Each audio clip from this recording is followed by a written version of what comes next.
As the field rounds out of turn 3 into 4, Bob Lamey, we're getting set for a start. We absolutely are, and they're very, very much in line and ready to go. The pace car leading them through the short chute, heading into turn 4, and the thoughts that must be going through the drivers' minds now. The first time ever this race has been run, and they're here. And what they want is the checkered flag and the win.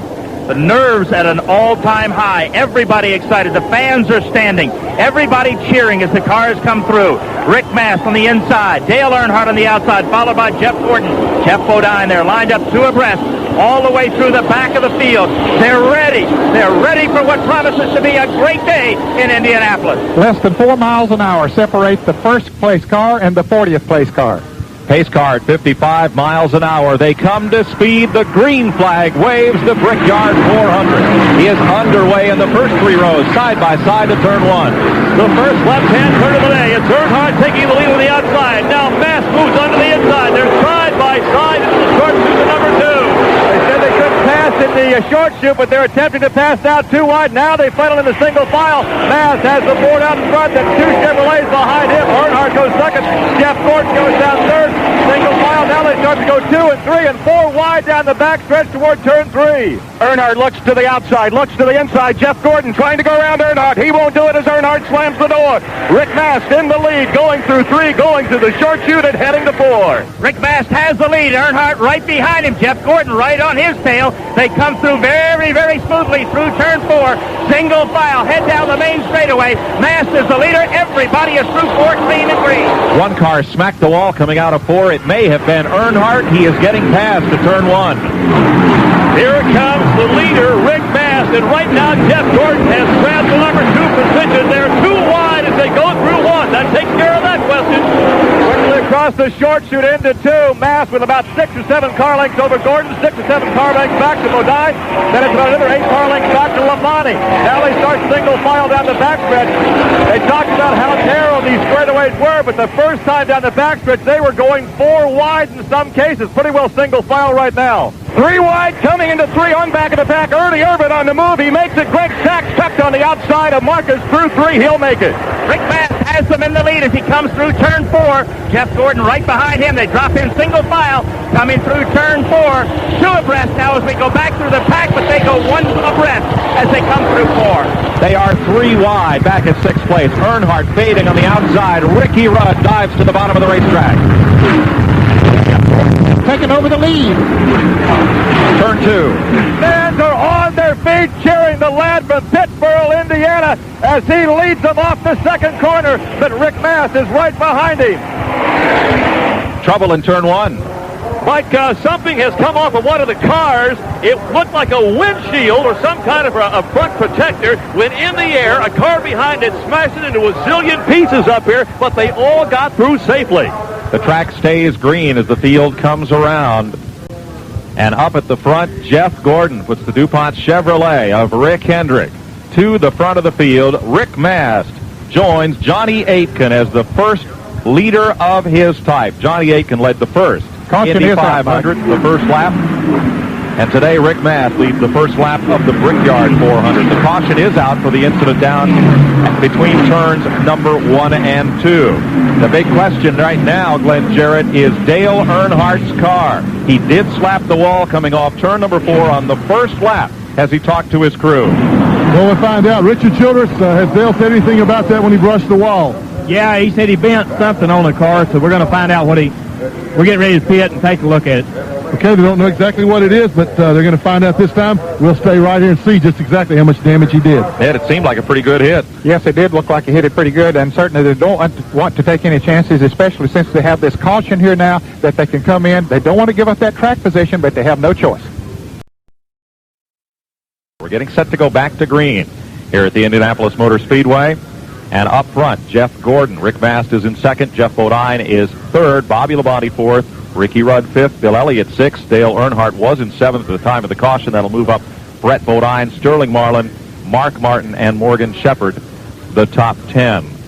Let's update Dale Earnhardt's car. Here's Glenn. Well, he came in and he changed all 4 tires, Mike. They did pull the sheet metal away from the right side. Incidentally, there was some sheet metal damage on the left rear of the car also.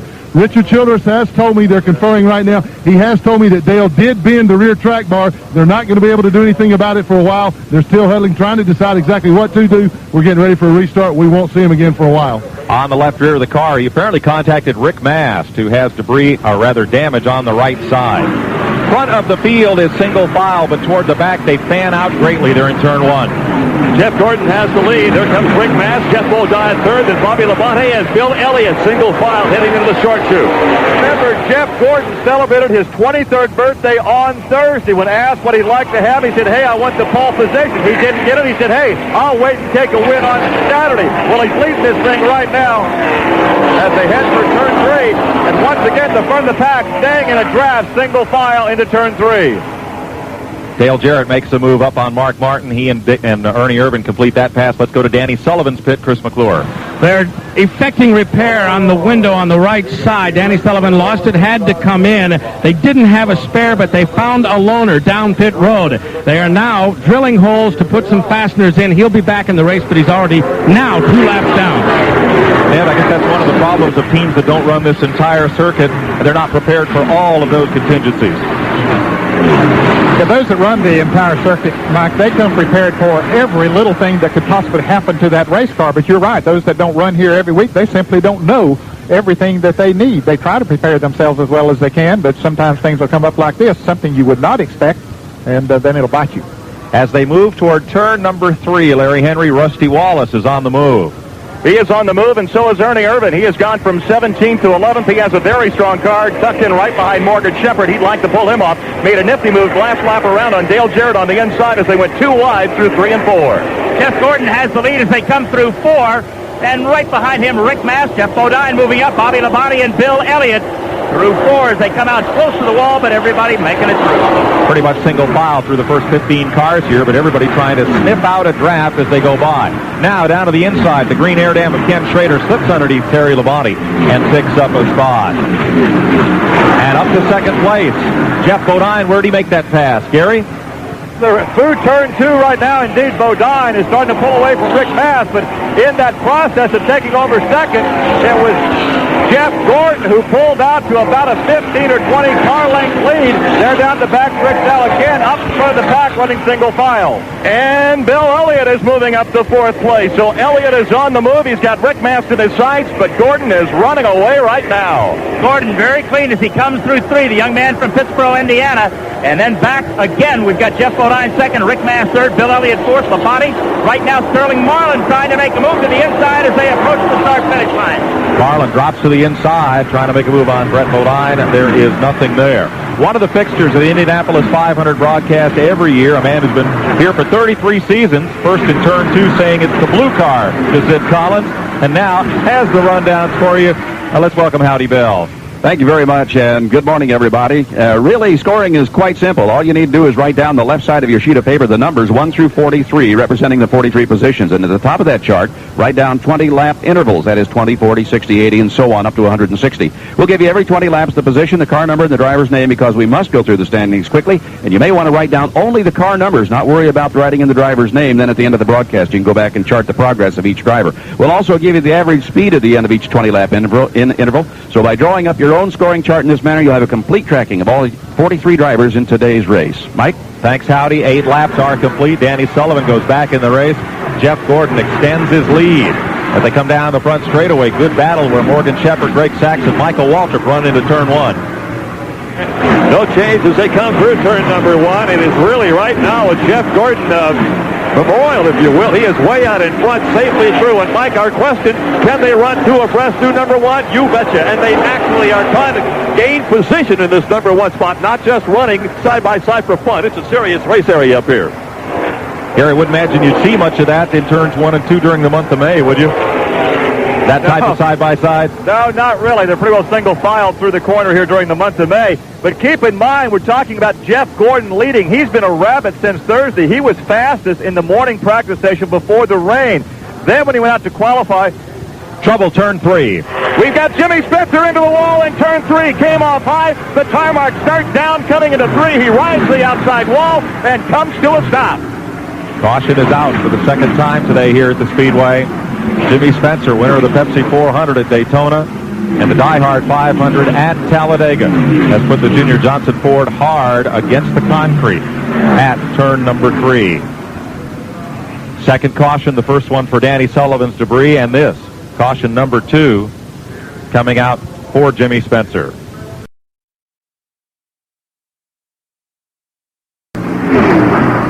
The first 5 cars in the Brickyard 400 have not pitted under green. Lake Speed and Bud Morris Ford. A.J. Foyt in second. Harry Gant in third. Jimmy Hensley in fourth. And Jeff Brabham, the Australian, in fifth. They have not yet made a pit stop under green. They head for turn 1.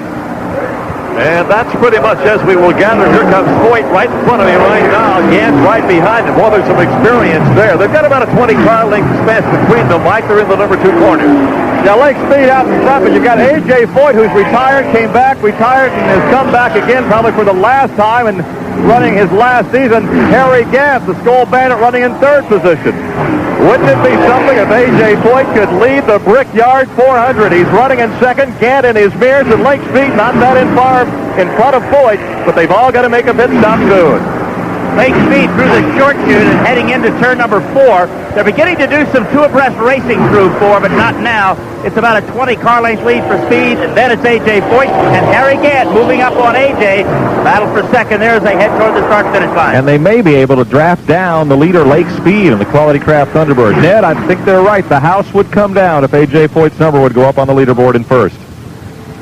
I don't think there's any doubt about it. He's a very popular individual wherever he goes, and certainly here at the Indianapolis Motor Speedway. And it would be great if it could happen. I don't know which one can outgas the other one, stay out there the longest. Gary Lee in turn 2. A.J. Foyt is off the pace. Just as we were talking about him perhaps leading, he is off the pace. In fact, the engine is dead, and the legendary A.J. Foyt, a 4-time Indy 500 champion, in perhaps his very last ride competitively in a race car, is coasting without power down the backstretch. Jerry Baker, what happened to him? What happened, Mike, was just as we can explain to the folks, this is not a perfectly oval tent. There are 4 corners here. As he made the first turn into number 1 to go into the short chute, that's when the whole bottom dropped out of things. No indication, Mike, of what happened. You got to wonder about that fuel problem. Yeah, I wonder if he maybe didn't run out of fuel. And as we pointed out earlier, you do not want to run out of fuel on this racetrack because it takes so long to coast back around. And we'll see when he comes into the pit. John's in his pit. He has run out of gas. They miscalculated by about 3/4 of a lap. A.J. Foyt out of gas. The red light is on. He can't get any gas into the pickup. The crew standing here on pit wall waiting anxiously, hoping that A.J. is able to coast his way around to the pits. Lake Speed has made his stop in the Bud Moore car and surrenders the lead. Harry Gant would go atop the board. Jimmy Hensley also has not made a stop. And then of the cars that have stopped, you go to Jeff Gordon, Bill Elliott, Jeff Bodine, and Rusty Wallace, kind of in that order. Well, when A.J. Foyt's in a race, there is always a lot of drama one way or the other. Yes, there is, and it's too bad that this drama played out the way it did by him running out of fuel, because he had an opportunity there. If he could have just stayed out there a little bit longer. John Kernan is down in Harry Gant's pit. Well, Harry Gant's threw a 4-tire change. That problem when he had run into a car earlier in the race and he'd been up the right front of the nose, they seem to have gotten that pushed back down. Harry, a fine 4-tire change down and away, did not make a chassis adjustment. A.J. Foyt is just now coasting on the pit road. Harry Gant's in the first pit. Now some of the crew members running down pit road, trying to give him an attempt into the pits. A.J. comes in. They've got a can of ether ready to try and refire the former Indy 500 champion. The crew is led by Jeff Hensley, the front tire changer. He's also a Grand National crew chief for Jim Bound on the Busch Grand National circuit. He's brought along his gas man, Kurt George, Ararat, Virginia. Second can of gasoline going in. They're spraying ether. A.J. still not getting the car cranked. Has the left side tires. They're waiting for the jack to go under. That's Bobby Elkins out of Greenville, Virginia. He's also with the Hensley team. They're now getting the tires off. It is now refired. A.J. Foyt is refired, and you can hear some of the fans, a little bit of a cheer going up as A.J. gets the car refired. A very slow pit stop, Mike. A.J.'s refired, and hopefully the car is too. He'll go back into the race.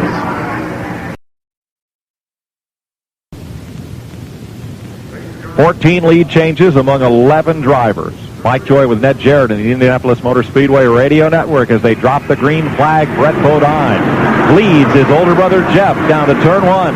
And Darrell Waltrip drops into the third spot. There's Jeff Gordon, Rusty Wallace, Ernie Irvin, Bill Elliott, all safely through. There is action for that number 3 spot. Waltrip on the inside. Let's check it, Gary. The Bodine boys run 1-2. Waltrip alone in third right there, and Jimmy Hensley is the lap car between third and fourth. Gordon runs in fourth position, and he'll try to go by Hensley to sneak up behind Waltrip and battle for third. Brett Bodine, then Jeff Bodine. Gordon's on back behind DW, and on back of the field, they'll go single file. A couple getting brave going on the outside, but mostly single file through 3. Jeff Bodine has him coming through 4. Good move to the inside. Car number 7. Jeff Bodine collides with his brother. They're spinning down the main straightaway. Jeff Bodine is spinning into the wall, but brother Brett keeps on going. And everybody missed him until Dale Jarrett came along and collected Jeff Bodine. Jeff came off the corner. Brett, he loosened Brett up in turn 3, took the air off Brett's rear spoiler, and Brett getting loose into 3. Jeff got under to complete the pass, and then they tried to get through turn 4. Yep, and I don't know if they touched when he started that. I don't think they did, but they... Let's check with Bob Lamey. Did they get together? Yes, they absolutely did. And when Brett and Jeff got together, Jeff spins into the wall. And as you very correctly mentioned, Mike, everybody got through until Dale Jarrett collected him. Brett kept on going, but the two did collide coming out of 4. The brothers battling and bickering now, probably. No, Jeff Bodine walks from his car and gives the crowd a big wave. Thrilled to be a part of this Brickyard 400, to have a chance to lead it. And many people thought have a solid chance to perhaps win this race. But he has walked from his car. He is okay as he leaves the accident scene. Going into turn 3, it appears the two cars did get a little bit together, allowing the elder Bodine to get the bottom of the racetrack. He completed the pass on younger brother Brett, and then they went at it again coming out of turn 4. Well, Brett got a good run coming out of turn 4, and he did just tap his brother Jeff in the rear, and it sent Jeff around, and the other cars were coming in there. Many of them were running side by side, and most of them got through. But as you say, Dale Jarrett did not get through, and he collected Jeff as they came up through there.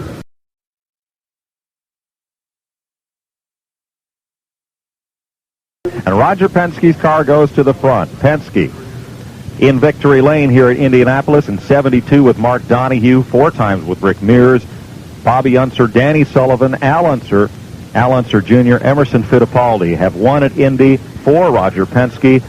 Rusty Wallace trying to extend that string today. That's an impressive record that Roger Penske has at this racetrack, and he has an impressive team here with Rusty Wallace as he gets the green flag, and they head off into turn 1. He's leading Jeff Gordon. In his career, Rusty has run over 1,500 laps. He's going to add another one to that career total right now. Jeff Gordon right on his tail. Ernie Irvin, then Brett Bodine and Elliott as they're in that short chute. The battle right now up in front. Now remember, Rusty couldn't run him down on the track, but got by in the pit area. They work off the second corner, nose to tail, down the back stretch. Ernie Irvin stays in third position. Rusty Wallace driving the car that's named for his car owner. That's Roger Penske. Gordon down to the inside, and Wallace going into 3. He's got the position, and now Irvin tries to tuck down low and can't get Wallace. As they come through the short chute, it's Jeff Gordon leading, Rusty Wallace running second, Ernie Irvin third. And Rusty trying to get him back, comes down low, and Wallace takes the lead back. Ernie Irvin goes low too, but Gordon holds him off there right together, coming down the main straightaway. Hard to believe, Ned. Side-by-side racing here. I thought once Gordon got out there he'd be able to stay, but I didn't think he'd be able to pass that quick. Here they are in turn 1, side-by-side. Rusty Wallace has got him, and deep inside, Ernie Irvin may get him also. Gordon hangs on to second, works the outside of the track, settles into the number 2 position. Side-by-side into turn 2. Gordon on the high side, Wallace the low side. Off the corner, here comes Irvin down low. He takes second position. They're going 3 wide down the backstretch. The fans are on their feet as they head to turn 3. Gordon in the lead. Irvin behind. Bodine right there, too. He wants to get in it. And there's Bill Elliott. He's moved up to 4th position in 3. Jeff Gordon comes through the short chute with the lead. Ernie Irvin is running second. It's right now Bill Elliott trying to pick up some ground, but Jeff Gordon with the lead. Running second is Ernie Irvin. Third, Brett Bodine, and then it's Bill Elliott and Darrell Waltrip. How are you going to go back to the month of May after you've seen this? Oh, boy, I'll tell you, that's some kind of racing. Rusty Wallace, I don't know what has happened to his car. If he picked up a push or something, on the Miller Genuine Draft Ford, he is definitely not running what he had been before. Hut Strickland's car is being pushed back to the garage area by Travis Carter and crew. We pause 10 seconds for station identification on the Indianapolis Motor Speedway Radio Network. 1070 WIBC, Indianapolis. Hut Strickland has lost an engine. You think this is good old boy racing? The leaders from Indiana, the runner-ups from California, third-place drivers out of New York State. The man in fourth is from Georgia, then a Tennessean, and a driver from Missouri. They come from everywhere and still are competitive. Jeff Gordon leads Ernie Irvin there at turn 2. Well, Jeff, once again, above the white line, Irvin down over the white line on top of the rumble strips, and I have to tell you, I have never seen cheering like this for one individual driver at this point in any race here. When Jeff Gordon gets the lead, everybody over here in the turn 2 stands, the Vista, standing up, waving, and cheering. I tell you what, his fan club membership will increase after this race. Pass for the lead. Irvin, who has grabbed the lead away from Jeff Gordon. They stand, they cheer, they head down the main straightaway, and Ernie Irvin's got the lead. 13 consecutive Winston Cup races have now been led by Ernie Irvin as he hauls it back to turn 1. Dave Despain, is there a problem with Rusty Wallace's car? It's that driver from Missouri we want to know about. The crew got him into the lead. What's wrong with the car, Buddy Parrott? I don't know. We made a little adjustment that last stop, and I don't know. You know, the tires, we've been having good tires all day. We had one set that was real tight. Might have got a little tighter set of tires, I don't know. But we got 20 laps to go, and, you know, anything can happen. You know, we have another caution, we get another run here. But I'll tell you what, old Gordon, he's awful tough. But Ernie's running in there pretty good, too. So we'll just have to wait and see. That was a great... and Wallace were working together to run down Gordon. Now that draft is split. Wallace apparently didn't get the combination, and Irvin did on what may have been the last pit stop of the day. Front straightaway, Ford versus Chevrolet. Brett Bodine at third. Bill Elliott is the fourth-place driver as they work their way down the front stretch. The world's most famous race course. Darrell Waltrip makes a move, and here comes Wallace and Earnhardt in turn 1. Wallace and Earnhardt take to the inside, almost in the grassy area, trying to work their way around Darrell Waltrip. They made it through safely somehow, some way. Got the heavy traffic as they roll into turn 2. And now Wallace pulls up behind Bill Elliott, and right behind Wallace is Waltrip. But once again, up in front, headed for turn 3. Your leader is still Ernie Irvin. Irvin knows he's got Gordon behind. He's going low, he's going high, trying to break the draft, but Gordon staying right on that rear spoiler, closes down through 3. He may get a chance in 4. Again, they set up Ernie Irvin with the lead. Right behind him is Jeff Gordon. Irvin pulls away just enough to hold him off, coming through 4. Good move there by Ernie Irvin to just pull away a little bit. Brett Bodine, then it's Bill Elliott, Rusty Wallace, and Darrell Waltrip. I don't think there's any breaking that draft, Ned. No, I don't think so either. He's staying right there with him. What Jeff Gordon is doing is running right on his back bumper, hoping to take the air off the spoiler and make him a little bit loose. I think that's what Ernie Irvin did to Jeff Gordon when he was able to get around him a little bit ago. So they ride single file, first and second. Ernie Irvin the leader, Jeff Gordon in second. Third is Brett Bodine. Fourth, Bill Elliott. Fifth, Darrell Waltrip. Sixth, Rusty Wallace. Seventh right now is Dale Earnhardt. In eighth, Kenny Schrader, then Michael Waltrip, Morgan Shepherd, Ricky Rudd, Todd Bodine, followed by Terry Labonte, Ted Musgrave, Sterling Marlin, Lake Speed, and Bobby Labonte. Those cars are on the lead lap here. 141 complete. 19 laps to go. And still, Ned, I think 10 or a dozen cars could win this race. Oh, yeah, it's still wide open, no doubt about it, although the two out front have pulled away by a reasonably comfortable margin. It's probably about a second right now, but you never know what can happen in this business as Jeff Gordon tries to look on the inside going into turn 1, but he can't quite do it, can he? Oh, he will not get it done. This is that cat and mouse game he played with Jeff Bodine earlier in the race. Now he closes up right at the rear bumper again. He may try it in 2.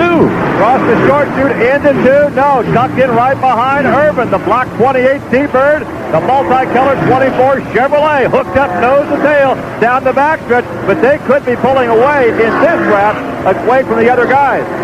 Gordon looks to the inside. He may set up a slingshot move later on, saying, okay, we get down to the end. This is where I'm going to go. I'm going to set him up for that move, but he's staying in second for the moment. The short chute is still Ernie Irvin, followed by Jeff Gordon. That positioning has maintained itself the last couple of laps, but they're right nose to tail as they come through 4. Jeff Gordon a bit loose at the exit of turn number 3. He is not afraid to hang that car out. He ducks inside Irvin this time. Down the front straightaway. He's going for the lead. Crowd locks him. He's got the lead. Jeff Gordon has regained the lead. Ernie Irvin is right on his exhaust pipe. They settle into the move to the number 2 turn. Like watching the fans as well as watching the race. They give the reaction. You can watch the fans and know what happened. Once again, Gordon, the youngster from Pittsburgh, Indiana, leads them down the back straightaway, and Irvin's tucked right to the rear bumper, headed for 3. But while they're battling, that's allowing Brett Bodine and Bill Elliott to close down along with Dale Earnhardt. It's Gordon the leader, Irvin second, and then Bodine in third. They head through their short chute as this crowd had their concession break halfway through. They knew what we were in for. And right now it is Jeff Gordon with the lead coming through 4. Ernie Irvin trying to reel him in. Then it's Brett Bodine, Bill Elliott. Right behind Bill is Rusty Wallace. And Mike Joy, Jeff Gordon did exactly what Rusty Wallace said that you were going to be able to do before they came here to Indianapolis, and that is if you got a good run off the turn, that you can pick up the draft, use the combination of both of those, and make that slingshot pass like we used to see a lot at Daytona and some of the other super speed races. And certainly that we're seeing it here today. Gains a huge lead for this juncture of the race, 1 car length over Ernie Irvin. Howdy Bell has the 140-lap rundown for us. The average speed at 140 laps, 128.351 miles per hour. And here is your lineup, your rundown. In first position, 28, Irvin. Second, 24, Gordon. Third, car 26, Brett Bodine. Fourth, number 11, Bill Elliott. Fifth, 17, Darrell Waltrip. Sixth, 2, Rusty Wallace. Seventh position, 3, Earnhardt. Eighth, 25, Schrader. Ninth, 30, Michael Waltrip. 10th, 21, Shepard. 11th, 75, Bodine. 12th, 10, Rudd. In 13th, it's number 5, Terry Labonte. 14th, 16, Musgrave. 15th, 4, Marlin. 16th, car 15, Lake Speed. In 17th, 22, Bobby Labonte. Those cars all in the same lap. 1 lap down in 18th position, 77, Sachs. 19th position, 41, Nemechek. 20th, 43, Wally Dallenbach. 21st, 1, Mast. In 22nd, it's 44, Hillen. In 23rd, 8, Burton. In 24th, 98, Mayfield. In 25th, car 40, Hamilton. In 26th, 42, Kyle Petty. Then 2 laps down in 27th position, 14, Andretti. 28th is 02, Cope. And 29th, 55, Hensley. Battle for the lead, turn 3, side by side. Ernie Irvin finally gets it. They have gone almost a complete lap side by side, but don't look now. Brett Bodine in third, Bill Elliott in fourth, and they can see each other. It's a 6-car train to 4. Into 4, it's Ernie Irvin, it's Jeff Gordon, it's Brett Bodine, Bill Elliott, Rusty Wallace, and Dale Earnhardt. They all have a shot. It's no longer a lead battle of 2 cars, Ned. It's 6 cars. They were pulling away from the others, Irvin and Gordon, and now with their battling up front, the others have caught up to them. You're right, 6 cars. Dave Despain is in Ernie Irvin's pit. Larry McReynolds, the crew chief. What do you guys got figured out to try to win this thing? Well, first of all, I'd like to take the factor of not having a caution. Let's take that out of it. But 24 cars strong, and we're not going to ride off them 2 or 3 cars behind us there, and it's going to be a good race. People up there ain't never seen nothing like this. You fixing for a 2-car finish or a 5-car finish? Well, it depends on whether Jeff and Ernie can break the draft from them guys. That's the whole key. You bet that Ford and that Chevy driver are not going to cooperate in a draft. 6 laps ago, Dave, Dale Earnhardt trailed the leader by 3.6 seconds. Now he's at the tail end of the lead pack. And during that period of time, Mike, Jeff Gordon had been running lap speeds of about 54.40 to 54.50, and all of a sudden he had a 56.30 lap, which was 2 seconds off the pace. He really got loose over there. Irvin got up under him. They ran side by side for about a half a lap, and that really cost him a lot of time and allowed those others to catch up. It's hard to imagine that running side by side would slow you down that much, but you got to, when you're side by side, I guess you got to not only run the racetrack, but you got to tiptoe with that other car too. Oh yeah, you can't run your full speed around these turns, and of course they're opening up a much wider area of air that will help them to, those cars behind, pick up the draft. Dave Despain. That was indeed the strategy for Irvin that McReynolds had talked about during that rundown. As we were chatting with him, he said, what we got to do is get up under Gordon and get him loose. If we can get close enough to him, we can get him loose and pass him, and in slowing him down, that allowed the rest to catch up. Glenn Jarrett. Well, Ray Evernham, the car looks to be just a little loose. He's talking to Jeff on the radio right now. Looks to be just a little loose. If you got him laying back to make a last lap charge at him, you're going to let him turn him loose, do what he can. Well, he's just trying to do the best he can, trying to cool his tires off right now, but, you know, our car did get a little bit loose when the sun came out, but the kid's done a great job today, so he's gonna take one more shot at it, I hope. He's doing the best he can, though. he's done a great job. That's an understatement. The Kid. That's what they call Jeff Gordon since he came on this circuit. They may still call him the Kid at age 40, but the way he's running, he's going to have a lot of wins in his pocket by then. Oh, I don't think there's any question about it. And, Mike, you wonder if when he made Irvin had passed him earlier, and then Jeff ran along there behind him, and then made that pass again. Now Irvin has passed him back. You wonder if he didn't find out what he needed to do and is content sitting back there. They pulled away a little bit from that third-place car of Brett Bodine now. They're not in the picture like they were. So, well, not only that, Ned, but as loose as Jeff Gordon's car is right now, trailing Ernie Irvin, wouldn't it be looser if he was in the lead and Irvin takes some of that air off his spoiler? Oh, yeah, if he was, Irvin was right up on his back bumper, it definitely would make that car looser. So, yeah, I think he's running a planned situation because of the circumstances right now, and the circumstances being that his car is racing. We'll pass along to our affiliate stations that will stay with this broadcast, of course, to the conclusion of the race victory lane and interviews post-race with participants. We may run a bit over our allotted time this afternoon, so affiliated stations, be prepared for that. Ernie Irvin leads Jeff Gordon 152 laps in the countdown here, 153. As they come off the corner, and Gordon stays glued right to him. Ned, it looks like it could be a two-car shootout, but it's not that far back to that pack of four. If these two get side by side, we'll still have a six-car race for the win. Yeah, it's a 1.5-second advantage that they have right now over Brett Bodine, but when they, as you say, if they start racing up there side by side, it wouldn't take, as it did earlier, it wouldn't take them just a lap or so, that they'd be right back there on them. Leaders in turn two. Yeah, once again, they are beginning to pull away as long as they run nose to tail. Now, keep in mind, Jeff Gordon said he was prime on the last couple of laps at Charlotte when he won in May. I tell you what, if he can grab this lead and lead the last couple of laps here, he'll need a windshield wiper inside the helmet. Gordon staying right with Irvin, and they pulled away from that third, fourth, fifth, and sixth place pack, but Gordon is not letting Irvin get away. Irvin through four continues to lead, but Jeff Gordon closes down a bit. Right on his bumpers, they head right through four. And they face the starter stand and the outstretched hand of Doyle Ford. 5 laps to go. Brett Bodine is third, Bill Elliott fourth, Rusty Wallace fifth, Dale Earnhardt sixth. They're in one. Well, I'll tell you what, Jeff Gordon, oh, he's going to go around him. He's taking the inside. They touch. He's got the lead. The lead going into turn two. Indeed, they did touch. A little high coming into two. Irvin's a little lower, but now Jeff with about 5 car lengths off, and the fans once again on their feet. What's happened to Ernie Irvin as they go to 3? Irvin down to the inside. He's away out of the pack. Flat tire. Something's wrong with the car, and he's slowing down. So Brett Bodine's in second, Bill Elliott in third, Rusty Wallace in fourth, and Dale Earnhardt in fifth. But the right front tire is flat on Ernie Irvin's car. He has to come to the pit lane. Jeff Gordon is out in front by himself.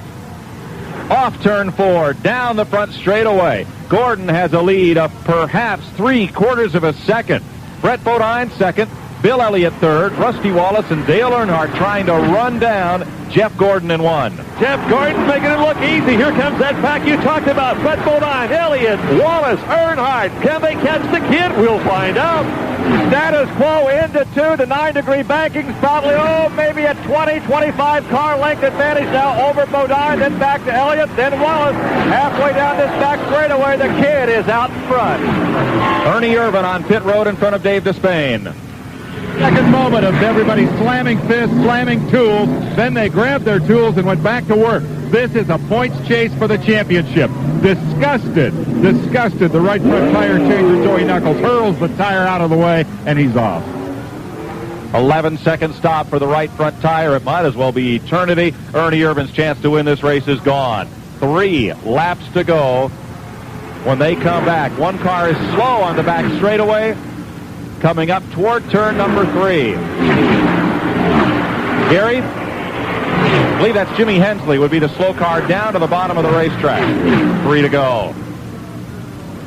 I wonder what Jeff Gordon feels right now. Boy, he has to be feeling great, no question about it, because he's had a dominant car all afternoon, but he knew he was going to have his hands full with Ernie Irvin. See, Ernie has gone a lap down. You can see he has come out of the pit. But he has to feel really good about it now, knowing that he doesn't have that car to contend with here at the end. If he can keep that distance with Brett Bodine, well, he can drive that last lap or so with ease. And Irvin comes on the speedway right in front of Dale Earnhardt, the man who's right behind him, by only 16 points in the Winston Cup standings. Off turn 4. yet another time as laps wind down here at the Indianapolis Motor Speedway. And Pittsboro, Indiana's Jeff Gordon, who climbed into a race car first at the age of 5 and has been winning races ever since, leads this pack out of turn number 1 toward 2. Well, he started racing sprint cars when he was only 13 years old, made a name for himself on national television, winning lots of times at Indianapolis Raceway Park, about 10 minutes west of here, but he's about to win the biggest race of his career. Oh, I'm sure he's looking in that mirror and he sees Bodine and he sees Bill Elliott and Rusty Wallace back there. They're still strong. Gordon can't miss a beat or they will catch him. Again, Jeff Gordon coming through the short chute, and again, I agree with Larry. He is not counting this one a win yet. Right behind him, Brett Bodine seems to be closing just a little bit. Bill Elliott, Rusty Wallace, there's Ernie Irvin, and, of course, Dale Earnhardt. The white flag comes out for Jeff Gordon as the back end slipped a little bit as he came off of turn 4. He maintains that 9/10 second of a lead over Brett Bodine going into turn 1. He is safely through 1. He's into that short chute. Jeff Gordon may be on his way to racing history. It's his to win, a second advantage over Brett Bodine as they work off the second part of the last time down this long 5/8 mile back straightaway. A half lap to go for 23-year-old Jeff Gordon.